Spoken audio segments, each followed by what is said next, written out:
आज का युवा अध्यात्म की ओर जा रहा है, रुझान बढ़ता जा रहा है। लेकिन क्या वाक़ई युवा अध्यात्म की ओर जा रहा है? चूँकि अगर मैं बात करूँ महाकुंभ की, तो काफ़ी देख सकते हैं सुंदर साध्वी के नाम से यहाँ फ़ेमस हुए, आईआईटी बाबा के नाम से लोग यहाँ फ़ेमस हुए। क्या वाक़ई युवा अध्यात्म की ओर जा रहा है या सिर्फ़ एक ये दिखावा है? आध्यात्म का मतलब पहले मैं एक पंक्ति में स्पष्ट कर दूं। हमारे आदिगुरु शंकराचार्य भगवान क्या कह रहे हैं, स्वस्वरूप अनुसंधान भक्ति रीति विधेयते। स्वयं के स्वरूप का अनुसंधान ही आध्यात्म की ओर बढ़ना है या आध्यात्म को प्राप्त करना। जिसका आपने नाम लिया, एक एरोस्पेस इंजीनियर, वो प्रभावित होता है किसी चीज़ से, किसी वस्तु से।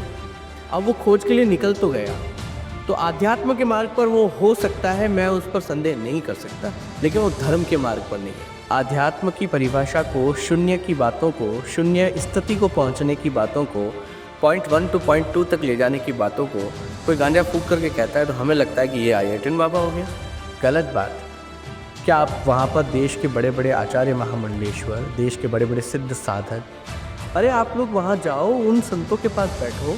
आप प्रयाग भी गए तो सिर्फ संगम स्नान करने से आपका पाप धुल जाएगा, आप पवित्र हो जाएंगे? मैं इसका बिल्कुल पक्षधर नहीं। सत्य जहाँ आपके जीवन में नहीं तो फिर आप गंगा नहा लो, चाहे यमुना नहा लो, चाहे दुनिया की किसी नदी में जाके नहा लो, आपकी डुबकी नहीं लगेगी। तो सत्य तत्व गंगा है। प्रेम अगर आपके जीवन में जो निष्काम, निश्चल और निष्फल होता है वो नहीं है, तो आप यमुना में भी डुबकी लगाए हुए सफल नहीं हुए। और दुख की बात बताता हूँ, इस महाकुंभ में इतने वर्षों बाद एक बहुत बड़े आश्चर्य की घटना हुई कि दक्षिण की श्रृंगेरी पीठ के शंकराचार्य महाकुंभ में आए। दक्षिण की परंपरा उत्तर में जानने का सौभाग्य मिल रहा था। क्या उनके पास जाकर के, उनके शिविर जाकर के दक्षिण की आदि गुरु शंकराचार्य की परंपराओं पर खोज नहीं होनी चाहिए? क्या मीडिया को इस बात को नहीं दिखाना चाहिए था?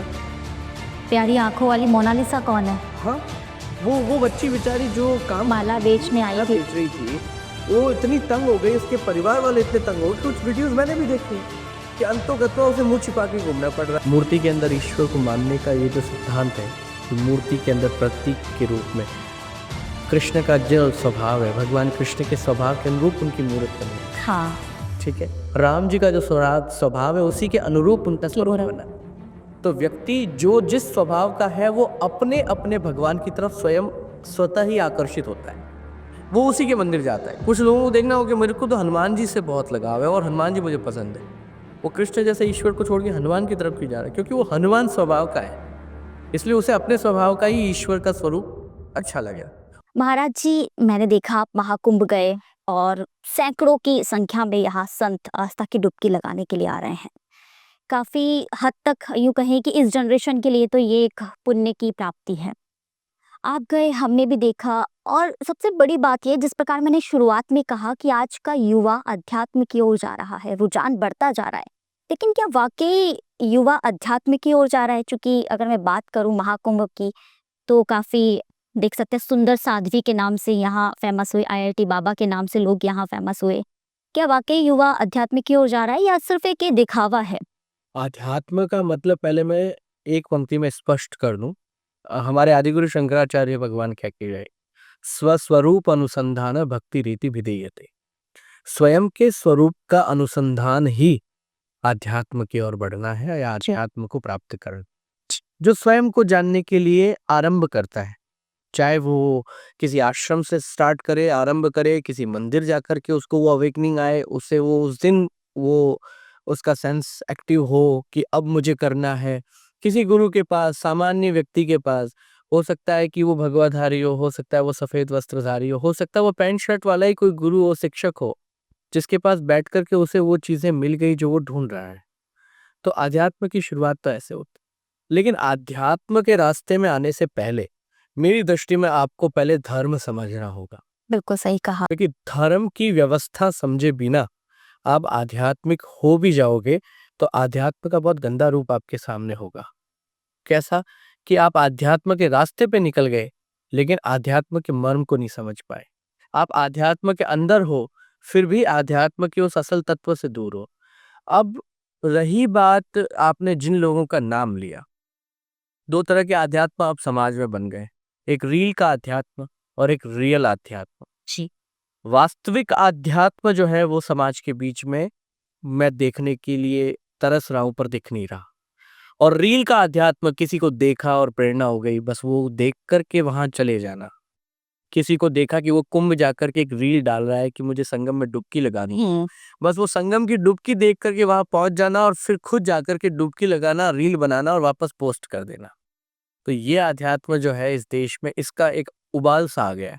पूरे देश में सारे लोग, जितने भी मैं युवाओं को देख रहा हूँ, बड़ी तेजी से, बुरी बात नहीं है, मैं ये नहीं कहता ये गलत है, लेकिन शुरुआत यहां से है तो अंत बहुत बुरा है।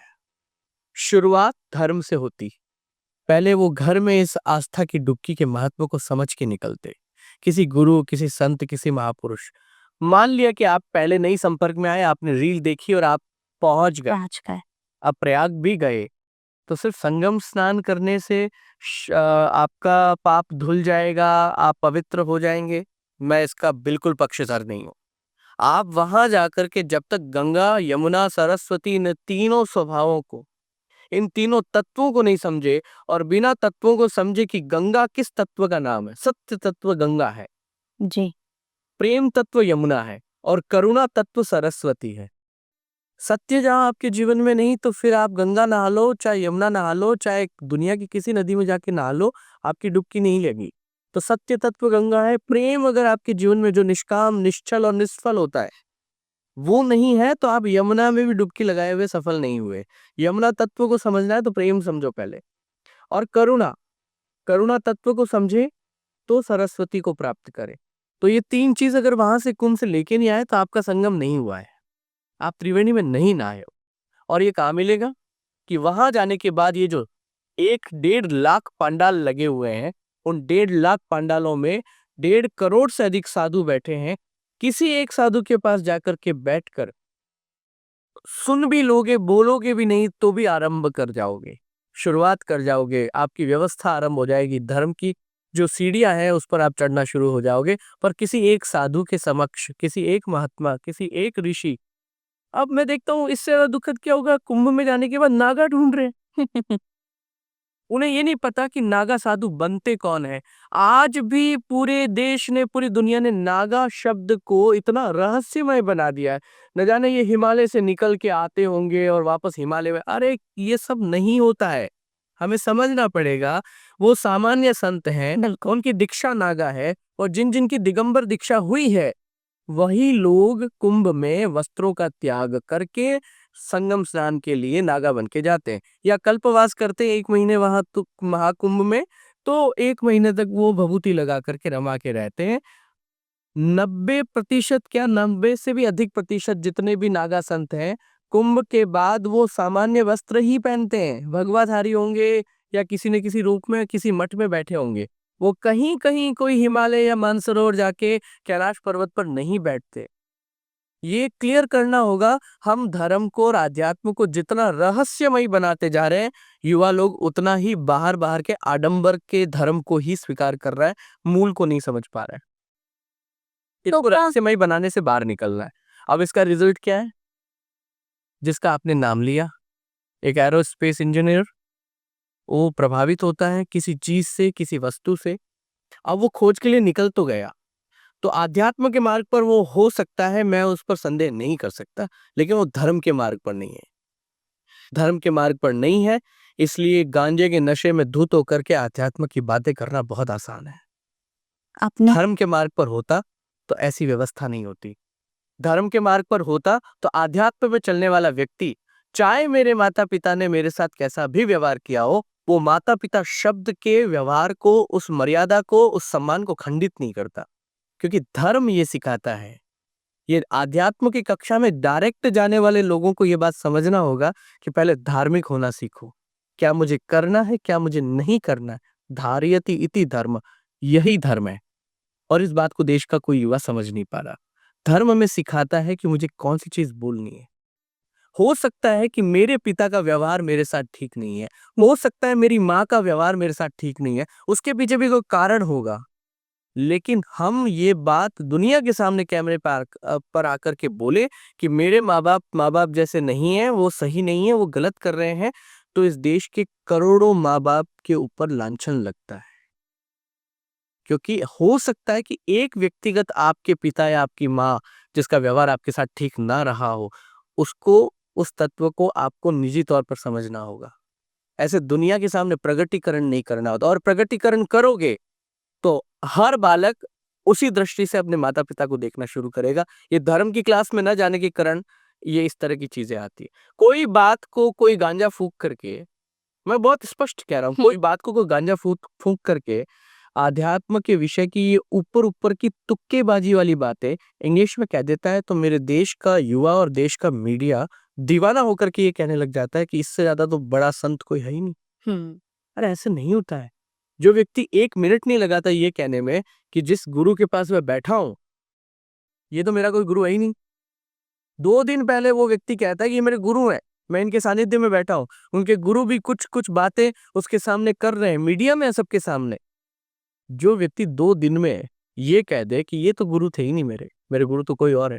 जो व्यक्ति ये कहता है कि मैं कल्कि हूँ, क्या कल्कि अवतार वो हैं? जो व्यक्ति ये कहता है कि मैं स्वयं महादेव हूँ, अरे अहम ब्रह्मास्मि का भाव जागृत होने के बाद में मुख से शब्द नहीं निकले साहब। आध्यात्म तो वो है, मौन कर दे आध्यात्म। आध्यात्म आपको कैमरे पर आकर के बोलने के लिए तैयार नहीं करेगा। और अभी मैं आपको बता दूं, सिर्फ प्रगटीकरण कर रहा हूँ इसलिए मैं ये पॉडकास्ट कर रहा हूँ, बाकी मेरा स्वभाव नहीं है पॉडकास्ट करने का। हाँ, बहुत मिन्नतों के बाद में आप आपने करीब 1 साल से हम लोग आप बिल्कुल टच और मैं सच में मेरे भाव में नहीं, क्योंकि आध्यात्म मौन होना सिखाता है। और जब भी ये बात मैं बोलता हूँ मुझे खुद को गिल्ट होता है कि मैं खुद मौन नहीं हूँ। मतलब मैं भी अभी तक आध्यात्मिक नहीं हो पा रहा। लेकिन जो भ्रमित हो रहे हैं उनको तो रोक रहे हैं ना, ये भी तो एक संदेश है ना। ये मर्यादा के चलते कि मुझे ये कार्य समाज के बीच में सिद्ध करना है, स्पष्टीकरण करना है, इसलिए ये आकर के मैं बता रहा हूँ। और रही बात आपने वो सुंदर साध्वी की बात की, मैं उस बेटी के खिलाफ नहीं हूँ। क्यों नहीं हूँ? क्योंकि वो तो कुंभ नहाने आई थी। हाँ, उसकी एक गलती रही कि किसी मीडिया में उसने ये कह दिया। जब मीडिया वालों ने पूछा कि आप रथ पर बैठे हैं, आप क्या साध्वी हैं? तो उसने सुना या नहीं सुना वो उसकी वो जाने, वो उनके अपने अंतर्मन से जवाब देवे। उन्होंने ये गलती कर दी कि उन्होंने ये कह दिया मैं साध्वी हूँ। वो साध्वी नहीं है, वो आज भी नहीं है। बाद में उन्हें स्पष्ट नहीं, बाद में बदला ना, उन्होंने ये कहा कि मैं साध्वी नहीं हूँ। साध्वी नहीं है। लेकिन अब दुःख की बात क्या है? क्या मेरे देश के मीडिया को, देश के सोशल मीडिया धारी हमारे सारे युवाओं को, क्या कुंभ सुंदर साध्वी खोजने के लिए जाना, इससे ज़्यादा दुखद क्या होगा? हमारे लिए बेतुकी बातें करने वाला, इंग्लिश में आध्यात्म की परिभाषा को, शून्य की बातों को, शून्य स्थिति को पहुंचने की बातों को, पॉइंट 1 टू पॉइंट 2 तक ले जाने की बातों को कोई गांजा फूंक करके कहता है तो हमें लगता है कि ये आयरटन बाबा हो गया। गलत बात। क्या आप वहां पर देश के बड़े बड़े आचार्य महामंडलेश्वर, देश के बड़े बड़े सिद्ध साधक, अरे आप लोग वहां जाओ, उन संतों के पास बैठो। एक एक साधु, मतलब उन साधु पर पीएचडी हो सकती है, ऐसे ऐसे साधु बैठे। और दुख की बात बता दो, इस महाकुंभ में इतने वर्षों बाद एक बहुत बड़े आश्चर्य की घटना हुई कि दक्षिण की श्रृंगेरी पीठ के शंकराचार्य महाकुंभ में आए। दक्षिण की परंपरा उत्तर में जानने का सौभाग्य मिल रहा था। क्या उनके पास जाकर के, उनके शिविर जाकर के दक्षिण की आदि गुरु शंकराचार्य की परंपराओं पर खोज नहीं होनी चाहिए थी? क्या मीडिया को इस बात को नहीं दिखाना चाहिए था? ये दुखद है कि मीडिया क्या दिखा रहा है। सुंदर साध्वी कौन है? प्यारी आंखों वाली मोनालिसा कौन है? हाँ, वो बच्ची बेचारी जो काम माला कर रही थी, बेचने आई माला थी। बेच रही थी, वो इतनी तंग हो गई, उसके परिवार वाले इतने तंग हो गए, कुछ वीडियोस मैंने भी देखे कि अंतोगत्वा उसे मुंह छिपा के घूमना पड़ रहा है। बट आज तो फिल्मों में ऑफर मिला उसे। नहीं ठीक है, वो अपॉर्चुनिटी उस बच्ची के लिए है, और वो बच्ची के साथ अगर कुछ अच्छा हुआ है और कुंभ की कृपा से हुआ है, भगवान की कृपा हो गई कि कुंभ उसको एक प्लेटफॉर्म मिल गया, वो उस तक ठीक है।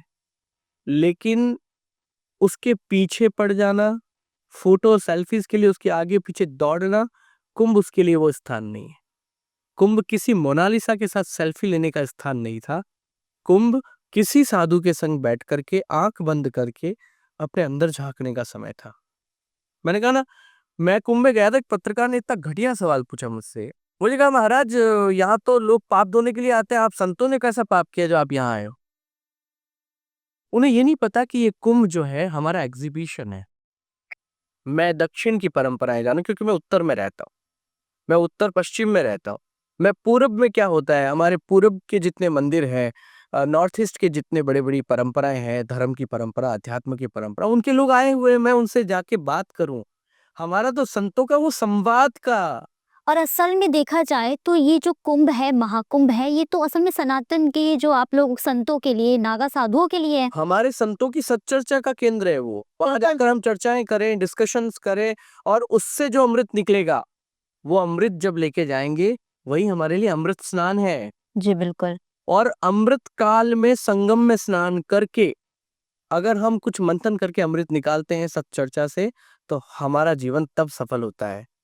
ये जाने वाले लोगों को मैं कहना चाहता हूँ, ना 144 साल का मोह रखना है। अगला कुंभ हो सकता है ऐसा योग बने कि उसमें 300 साल बाद ऐसा कोई योग बन रहा हो, 500 वर्ष, क्योंकि ग्रह नक्षत्रों का योग हो सकता है 300 साल पहले उस कुंभ में ऐसा हुआ और इस बार हुआ हो। तो इस आकर्षण से कुंभ न जाए कि ये कुंभ 144 साल बाद आ रहा है। इस आकर्षण से कुंभ न जाए कि हमारे जीवन में तो ये मौका फिर नहीं मिलेगा।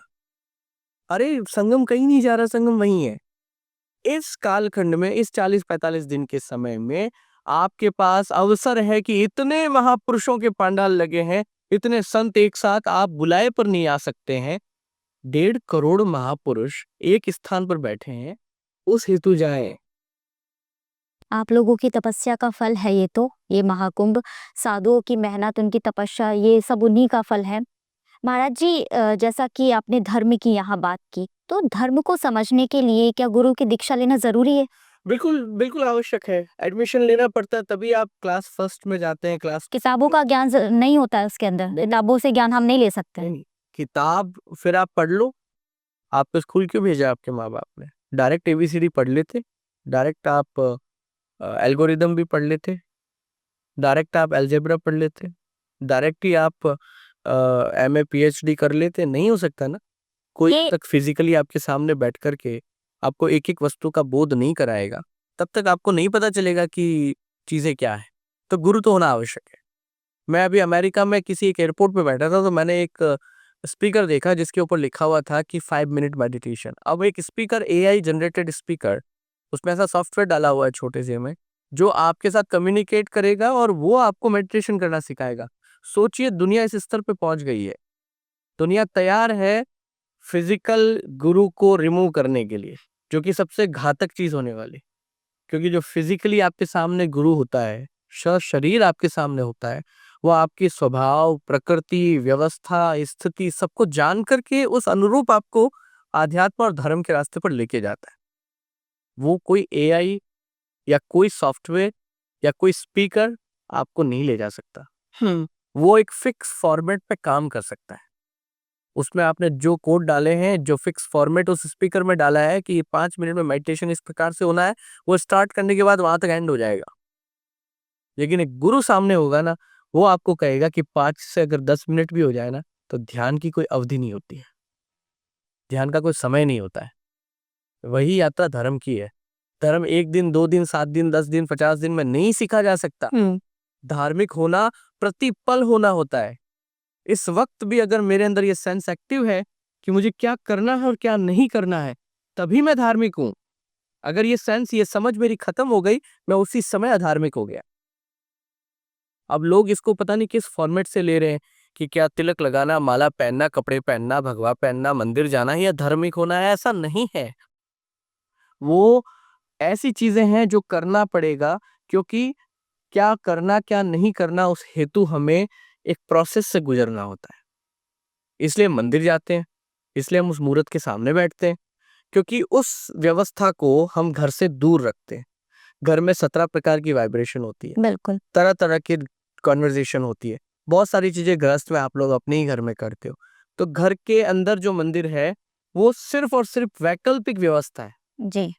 और जो बाहर मंदिर है, उसमें कोई रात्रि विश्राम नहीं करता। मंदिर के अंदर गर्भगृह पवित्र रहता है, वो व्यवस्था पवित्र रहती है, वो वाइब्रेशन वहां पर जिंदा रखी जाती है, जिसमें कोई अगर जाए तो उसको ये महसूस ना हो कि मैं कहाँ आया हूँ, उसका उसका स्थान परिवर्तन हो जाए। इसलिए मंदिर है। तो मंदिर जाते हैं, मूर्ति के अंदर, अगर मैं कई बार कह चुका इस बात को, आज फिर कह दूं। कई लोग मुझे पूछते हैं कि महाराज जी फिर मूर्ति क्यों? हाँ, ईश्वर तो सबके घट में प्रत्येक जीव में ईश्वर है। मूर्ति क्यों? इंसान के अंदर अगर आप वो ईश्वरीय तत्व मानोगे, इंसान के अंदर अगर परिवर्तन आ गया, तो आपकी श्रद्धा नहीं टूटेगी। उसने अगर कुछ गलत कर दिया तो आपकी श्रद्धा नहीं टूटेगी। मूर्ति के अंदर ईश्वर को मानने का ये जो सिद्धांत है कि मूर्ति के अंदर प्रतीक के रूप में कृष्ण का जो स्वभाव है, भगवान कृष्ण के स्वभाव के अनुरूप उनकी मूर्त बनी हुई, हाँ, ठीक है। राम जी का जो स्वभाव है उसी के अनुरूप उनका स्वरूप मूर्त। बना। तो व्यक्ति जो जिस स्वभाव का है वो अपने अपने भगवान की तरफ स्वयं स्वतः ही आकर्षित होता है, वो उसी के मंदिर जाता है। कुछ लोगों को देखना हो कि मेरे को तो हनुमान जी से बहुत लगाव है और हनुमान जी मुझे पसंद है, वो कृष्ण जैसे ईश्वर को छोड़ के हनुमान की तरफ क्यों जा रहा है? क्योंकि वो हनुमान स्वभाव का है, इसलिए उसे अपने स्वभाव का ही ईश्वर का स्वरूप अच्छा लगे। और सनातन धर्म में एक खूबसूरती है, ये इसकी ताकत है, ये श्रृंगार है हमारे धर्म का, कि हमारे धर्म में हर स्वभाव के अनुरूप ईश्वर का अलग अलग स्वरूप है। तो वो व्यक्ति वहां जाता है और उस स्वभाव में कभी कोई परिवर्तन नहीं आ सकता मंदिर के अंदर, क्योंकि वो एक बार जो मूर्त बन गई वो बनी रहेगी सदा, वो सदैव मुस्कुराते रहेंगे, वो कभी उदास नहीं हो सकती, वो मूर्त ऐसी ही रहेगी। तो व्यक्ति वहां जाकर अपने असल स्वभाव की पहचान करता है कि मैं ये हूँ। मैं कौन हूँ? मैं मैं ये हूँ। ये हूँ। जिस दिन वो जान जाए कि जिस मूर्ति के सामने जाके बैठा है कि वो है, हम्म, वो आध्यात्मिक होना शुरू हो जाता है। इसलिए घर से बाहर मंदिर बनाने की व्यवस्था है कि उसकी शुचिता, उसकी पवित्रता, उसके स्थान का परिवर्तन होना, ये सब कुछ इस व्यवस्था का हिस्सा है। इसलिए मूर्ति में स्थापित करते हैं। तो मैं इसलिए मूर्ति पूजा का विरोधी नहीं हूं, लेकिन मैं मूर्ति को उस दृष्टि से नहीं देखता जिस दृष्टि से आप लोग देख रहे होंगे सामान्य रूप से। जी। मेरे लिए वो मेरे ईश्वर के स्वभाव प्रकृति का एक प्रतीक है। जिस स्वभाव का मैं हूं, मैं उसी स्वभाव के ईश्वर के पास जाऊंगा और उसी स्वभाव के ईश्वर के प्रतीक को देख करके मेरे अंदर चेतना आती है और मैं पहचान पाता हूं कि मैं तो ये था, बदल गया। इसलिए मैं मंदिर जाता हूं। मैं मंदिर जाता हूं हिसाब देने कि आज दिन भर में मैंने क्या किया और क्या नहीं किया, उस प्रतीक को, उस परम शक्ति के सामने सौगंध खाने के लिए मंदिर जाता हूं कि जो गलत किया है वो कल नहीं करूंगा, जो सही किया है उसे रिपीट करूं, ऐसी शक्ति दो, और जो अनजाने में हुआ है उसका प्रायश्चित दो। ये करने के लिए मंदिर जाऊंगा। जानबूझ के जो गलत किया है उसके लिए आप इतनी शक्ति दो कि उसका जो भी कर्म वापस रिटर्न आएगा, जो भी फल मिलेगा, जो भी मेरे साथ बुरा होगा, वो सहने की क्षमता मुझ में आए। इसलिए तो मंदिर जाते हैं। अब हमारे देश के करोड़ों युवाओं को पूछ लो कि रील का धर्म समझने वाले इस बात को क्या समझने के लिए कभी तैयार हुए? अभी तक तो नहीं, लेकिन हो सकता है कुछ अब ये बदलाव हो। ये मंदिर बने हैं, इसलिए हमें धार्मिक होना जरूरी है कि आप धार्मिक होंगे तो आप आध्यात्म के मार्ग पर चलते हुए हमारी संस्कृति, हमारी सभ्यता और हमारी मर्यादाओं का पालन करते रहे। बाकी आध्यात्म तो कहीं नहीं लिखा ना कि आप शराब मत पियो या आप मांस मत खाओ। क्या मांस खाने वाले या शराब पीने वाले आध्यात्मिक नहीं हो सकते? जी। क्योंकि उससे और उसका तो कोई संबंध मुझे नजर नहीं आता। लेकिन धर्म ये कहता है कि शराब मत पियो, मांस मत खाओ। ये धर्म कहता है, क्योंकि अंतोगत्वा जब आप सूक्ष्म रूप से जाओगे और आप अंदर की चेतना में जाओगे और आप गिल्ट की दुनिया में घुसोगे, जब आप अंदर जाओगे तो आपने जो जो कुछ किया उसका अच्छे और बुरे का ख्याल आपके अंदर आएगा, आएगा। और उस समय में आपको ये गिल्ट ना हो कि आपने किसी जीव की हिंसा की। उस समय में आपने ये गिल्ट ना हो कि अल्कोहल कंज्यूम करने के बाद में मैंने किस किस को जो सत्य नहीं कहना था वो सत्य कहा, दिल दुखाया, क्योंकि फिर तो आपका कंट्रोल नहीं रहता अल्कोहल के बाद। तो फिर क्या? इसलिए उसके लिए मना किया ना, क्योंकि अल्कोहल बनने में तो कोई जीव हिंसा नहीं है। बिल्कुल। अगर शराबी खुश हो जाएंगे सारे कि महाराज अल्कोहल को शाकाहारी कह रहे हैं, है शाकाहारी, वो कुछ गलत नहीं है उसमें। लेकिन गलत क्या है कि अल्कोहल कंज्यूम करने के बाद जो चीज नहीं कहनी होती है, करनी होती है, वो भी हो जाता है, जो शब्द आपके निकल जाते हैं वो घातक होते हैं। वो घातक होते हैं, तो वो गिल्ट रहेगा। तो धर्म ये कहता है शराब और मांस मांस। मत खाओ। इस रास्ते से आध्यात्मिक आध्यात्मिक होगे ना, तो आपकी आध्यात्म की यात्रा सुखद होगी। नहीं तो आध्यात्म भी आपको भयंकर त्रासदी की ओर ले जा सकता है, क्योंकि ऐसे बिगड़े हुए रास्ते से आप आध्यात्म के उसमें घुसोगे ना, वो आध्यात्म आपको रिटर्न में कुछ नहीं देने वाला। इसलिए ही मैंने शुरुआत में कहा कि आध्यात्मिक जीवन यानी कि अपने सत्य को, अपने मन के सत्य को पहचानना, जैसा कि आपने बताया।